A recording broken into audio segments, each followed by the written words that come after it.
ఓం నమో వెంకటేశాయ.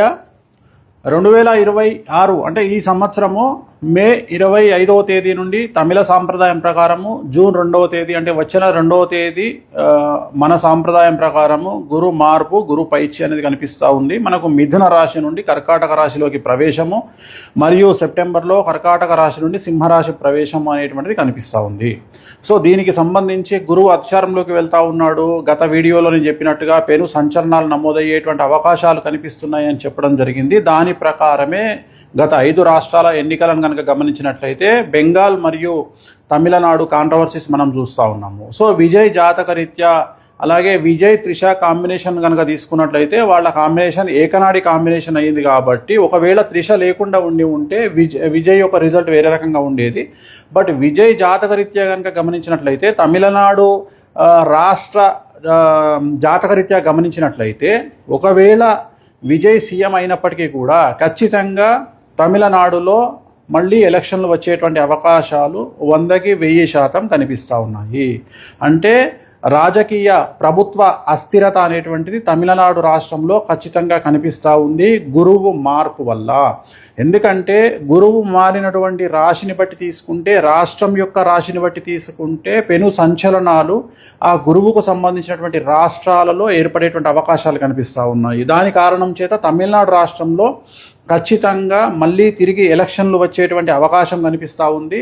అది ఇంకొక సంవత్సరం తర్వాత అవ్వచ్చు, లేదా 6 నెలల్లో అవ్వచ్చు, లేదా నెల తర్వాత అవ్వచ్చు. కానీ ఖచ్చితంగా మళ్ళీ ఎన్నికలు తమిళనాడు రాష్ట్రంలో జరిగేటువంటి అవకాశాలు 100కి 1000% కనిపిస్తూ ఉన్నాయి. ఇది ఫస్ట్ ప్రయారిటీ.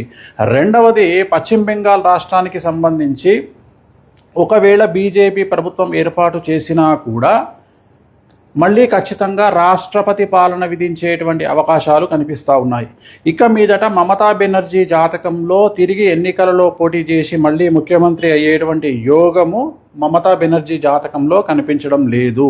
కానీ బెంగాల్ జాతకంలో, పశ్చిమ బెంగాల్ జాతకంలో, రాష్ట్ర జాతకంలో ఖచ్చితంగా మళ్ళీ ఈ ఎన్నికల్లో గెలిచినటువంటి పార్టీ అంటే బీజేపీ పార్టీ ప్రభుత్వాన్ని ఏర్పాటు చేసినా కూడా ఖచ్చితంగా రాబోయే సంవత్సరంన్నరలో ఖచ్చితంగా రాష్ట్రపతి పాలన విధించేటువంటి అవకాశాలు కనిపిస్తూ ఉన్నాయి.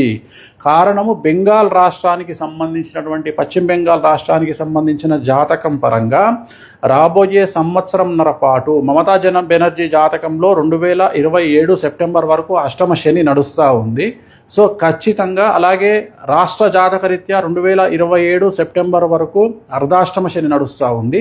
కాబట్టి పశ్చిమ బెంగాల్ రాష్ట్రంలో చాలా తీవ్రమైనటువంటి తీవ్రవాద ఉగ్రవాద చర్యలు అలాగే మత కల్లోలాలు జరిగేటువంటి అవకాశాలు కనిపిస్తూ ఉన్నాయి. దాని కారణం చేత కర్ఫ్యూ విధించడము, అలాగే బందులు జరగడము, అలాగే రోడ్ల మీద హింస చెలరేగడము, రాష్ట్రపతి పాలన వరకు సిచ్యువేషన్ వెళ్ళేటువంటి అవకాశాలు ప్రస్ఫుటంగా కనిపిస్తూ ఉన్నాయి. ఇవి 2 రాష్ట్రాలకు సంబంధించి. అలాగే ఇతరత్రా కనుక తీసుకున్నట్లయితే మనకు పూర్తిగా భారతదేశం కనుక తీసుకున్నట్లయితే ఈశాన్య రాష్ట్రాలకు లేదా తూర్పు ఈశాన్య రాష్ట్రాలకు సంబంధించి తీవ్రవాద చర్యలు ఉండేటువంటి అవకాశాలు ఉన్నాయి. అలాగే ఢిల్లీ కేంద్రంగా తీవ్రవాద చర్యలు ఉండేటువంటి అవకాశాలు ఉన్నాయి. ఇవన్నీ కూడా జూన్, జూలై, ఆగస్టు, సెప్టెంబర్ ఈ 4 నెలల్లో సంచలనాలు జరిగేటువంటి అవకాశం ఉంది. అలాగే విమాన ప్రమాదాలు జరిగేటువంటి అవకాశం ఉంది. నేను మాట్లాడేది June, July, August, September 2026 June, July, August, September సమయంలో భారతదేశంలో తూర్పు ఈశాన్య రాష్ట్రాలలో భూకంపం వచ్చేటువంటి అవకాశం ఉంది. తీవ్రవాద చర్యలు జరిగే అవకాశం ఉంది. అలాగే విమాన ప్రమాదాలు జరిగే అవకాశం ఉంది. అలాగే చాలా ఎక్కువగా జనసాంద్రత కలిగినటువంటి ప్రాంతాల్లో తీవ్రవాద చర్యలు జరిగేటువంటి అవకాశాలు కనిపిస్తూ ఉన్నాయి.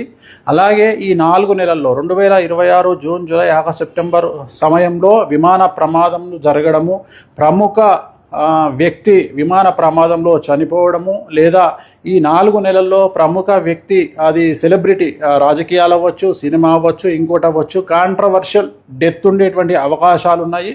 సో ఇవన్నీ కూడా ఈ సందర్భంగా ప్రత్యేకించి జరిగేటువంటి అవకాశాలు ఈ ప్రత్యేకమైనటువంటి జూన్, జూలై, ఆగస్టు, సెప్టెంబర్ 2026 సంవత్సరంలో ఈ 4 నెలల్లో జరిగేటువంటి అవకాశాలు ఉన్నాయి. అలాగే తెలంగాణ రాష్ట్రంలో రాజకీయ సంచలనాలు లేదా తెలంగాణ రాష్ట్రంలో ప్రముఖులు జైలు పాలవ్వడము లాంటి సంఘటనలు కూడా ఈ 4 నెలల్లో గోచరిస్తూ ఉన్నాయి.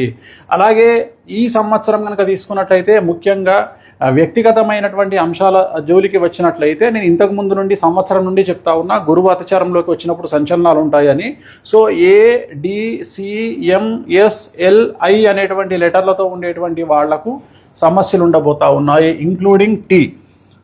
సో ఈ లెటర్లతో ఉండేటువంటి వ్యక్తిగతమైనటువంటి జాతకులకు, అలాగే సింహరాశి, మీనరాశి, మేషరాశి, కుంభరాశి వాళ్లకు విపరీతమైన సమస్యలు ఉండబోతున్నాయి. అలాగే విమాన ప్రమాదాలు, తీవ్రవాద చర్యలు, విపత్తులు అనేటువంటివి ఈ సంవత్సరం కనిపిస్తూ ఉన్నాయి. ఈ నెల 25వ తేదీ మే 25, 2026 నుండి దీని ప్రభావం అనేటువంటిది మన దేశం మీద కనిపించే అవకాశం ఉంది. అలాగే ప్రకృతి టోటల్ ప్రపంచాన్ని తీసుకున్నట్లయితే ఒక పెద్ద ప్రముఖ వ్యక్తి, ప్రపంచానికి సంబంధించినటువంటి ప్రముఖ వ్యక్తికి సంబంధించినటువంటి నిష్క్రమణ అంటే డెత్ అనేటువంటిది కనిపిస్తూ ఉంది. అది కాంట్రవర్షియల్ అవ్వచ్చు, నార్మల్ అవ్వచ్చు.